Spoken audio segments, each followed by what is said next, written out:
Onion cut చేసినప్పుడు మనకి కడల నుంచి నీళ్ళు వస్తాయి కదండి. సో అలా నీళ్ళు రాకుండా ఉండాలంటే ఆనియన్స్ని ఇలాగా మనం తొక్క తీసి ఇలా కట్ చేసుకోవాలండి. కట్ చేసుకొని వీటిని ఇలాగా వాటర్లో వేసేయాలి. వేసేస్తే మనకి మిగిలిన పొట్టు తీయాలన్నా కూడా మనకి కడల నుంచి నీళ్ళు వస్తాయి. సో అలా నీళ్ళు రాకుండా ఉంటుంది. మనం ఏడవకుండా అయితే మనం తరిగేసుకోవచ్చు. ఇంకా టైం లేదు అన్నప్పుడు ఆనియన్స్ని ఇలాగా ఈ పైన అన్నది మనం కట్ చేసిన తర్వాత ఇలాగ క్లీన్ చేసేసుకుంటే సరిపోతుంది. పైన బ్లాక్గా ఉన్నా కానీ పొట్టు ఉన్నా కానీ ఏది ఉన్నా కానీ కంప్లీట్గా వచ్చేస్తుందండి.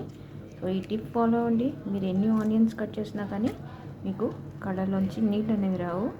ఇంకా మనకి తొక్క తీయడానికి మనకి ఇబ్బందిగా ఉంది అన్నప్పుడు ఆనియన్ అటు ఇటు ముచ్చుకలు కట్ చేసేసి నీళ్ళలో వేసేసి 1 సెకండ్ నీళ్ళలో వేసి తీసి తర్వాత ఇలా కట్ చేసి మళ్ళీ నీళ్ళలో వేసుకుని ఆ తర్వాత మనకు కావాల్సిన సైజులో మనం కట్ చేసుకుంటే మనకి కళ్ళ నుంచి నీళ్ళు అనేది రాకుండా ఉంటుందండి. ఈ టిప్ ఫాలో అవ్వండి.